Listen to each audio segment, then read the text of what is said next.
Vaxtilə mən də belə düşünürdüm ki, əgər nə isə eləmək istəyirəmsə, bunun üçün mütləq pul olmalıdır. Yəni pulum olsa eləyərdim, pulum olsa qoşulardım, pulum olsa alardım. Bu düşüncələrlə yaşayırdım və nə isə əldə edə bilməyəndə, məsələn, deyək ki, hansısa bir təlimə qoşula bilmədimsə, deyirdim ki, pulum olmadı deyə qoşula bilmədim. Pul olsa alınardı.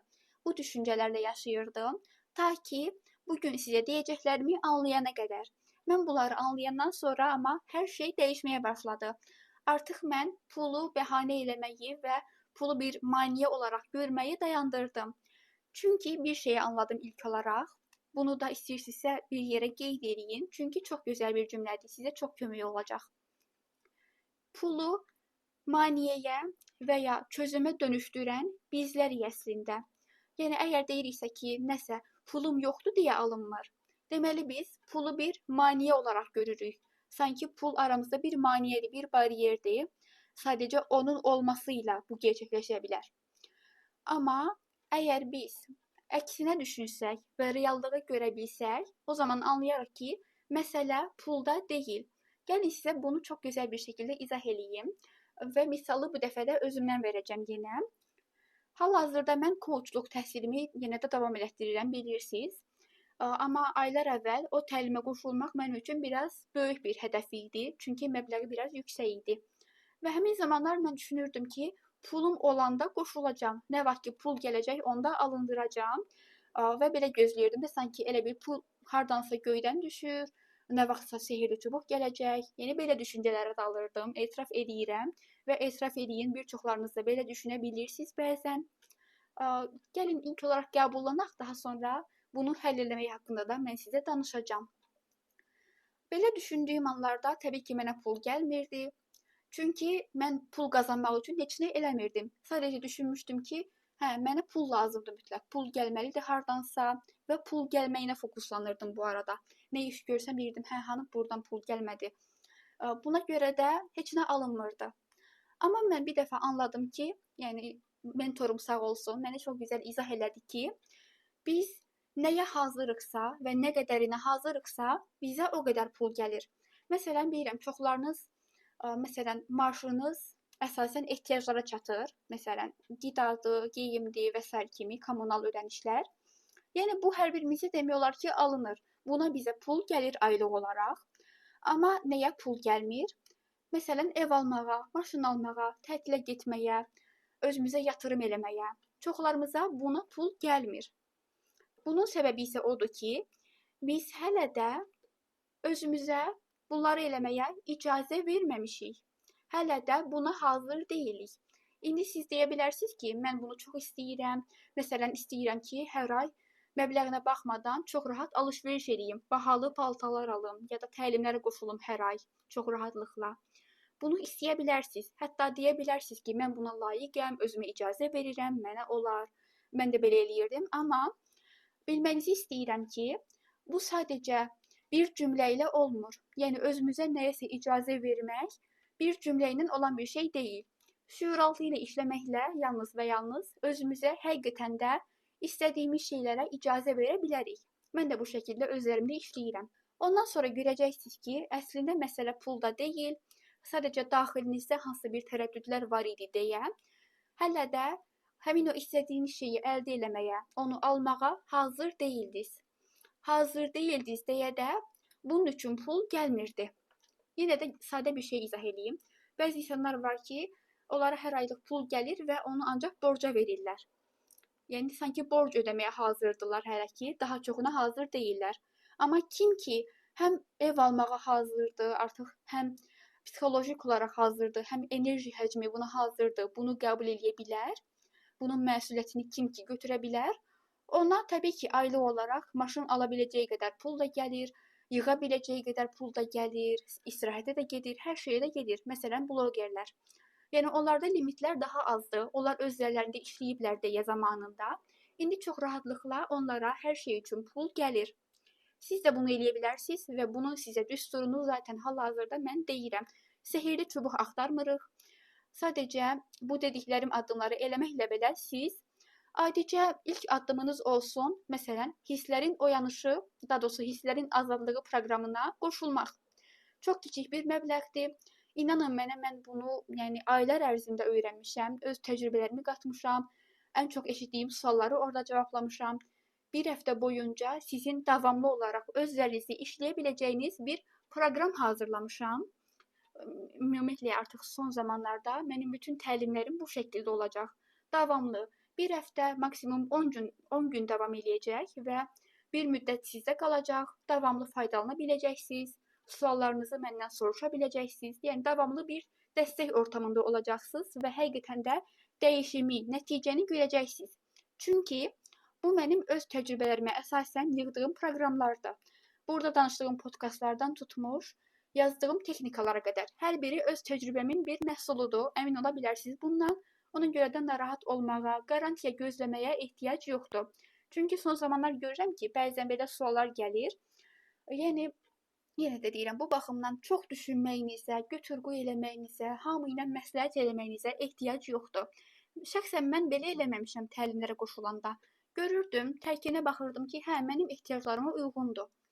Və görürəm ki, həmin insanın enerjisi, onun yəni həqiqətən də belə deyim də, tanıdığım biri olduğuna görə artıq çözümlərə fokuslanırdım ki, mən necə eləyə bilərəm ki, ora qoşulum.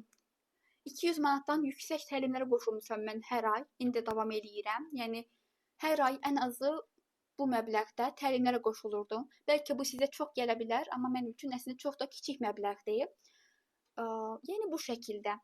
Bugün sizə dediklərimi həqiqətən də anlayandan sonra, praktikadan keçirəndən sonra artıq bu düşüncələri buraxdım ki, ay pulum olanda eləyərəm, pul gəlsə alınardı, pul yoxdur alınmır.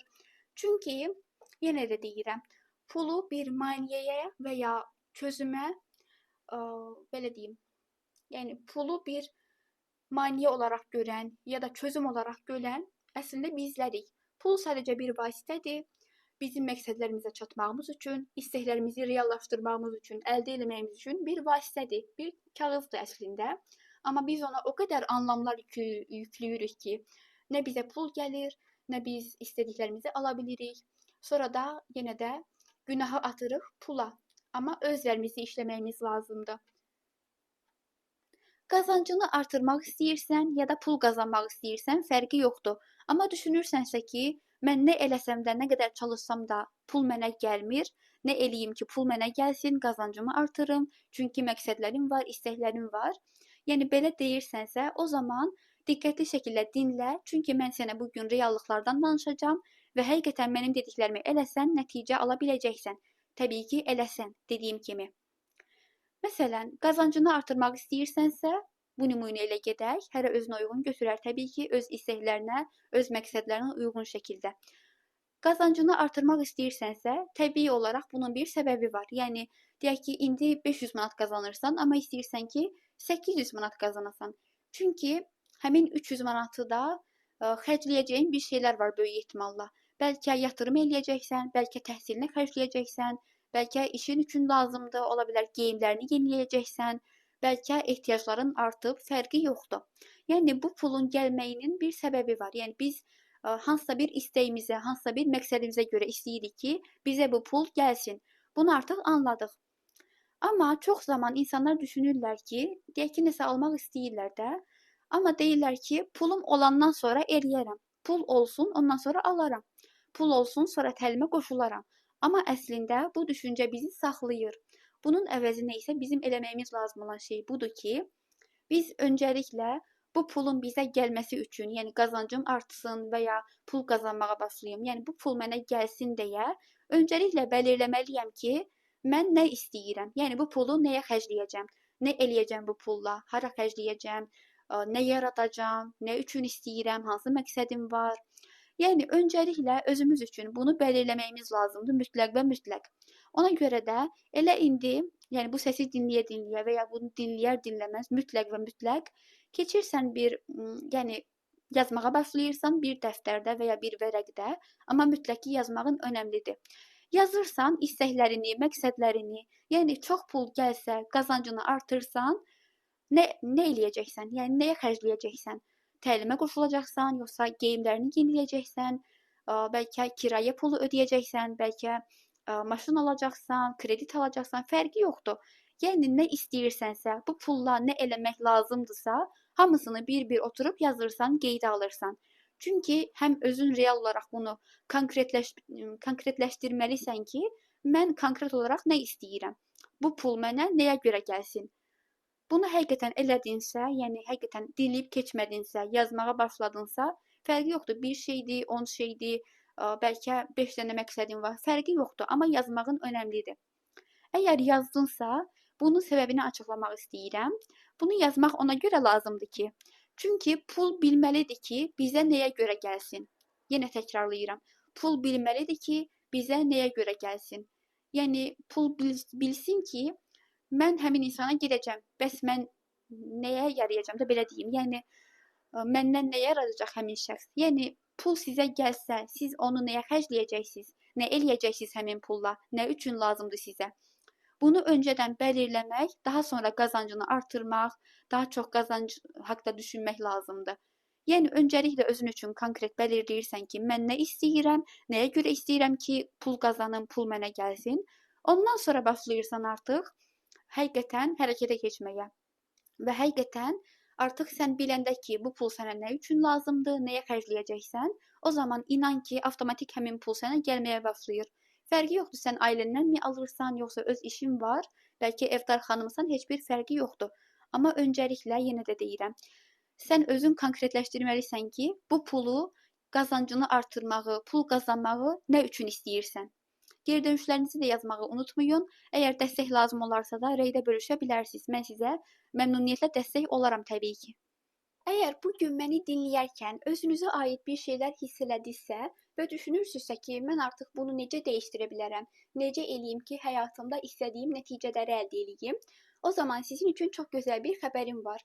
Sadəcə olaraq biodakı linkdən keçid eləyərək marafonla bağlı ətraflı məlumatı əldə edə bilərsiniz.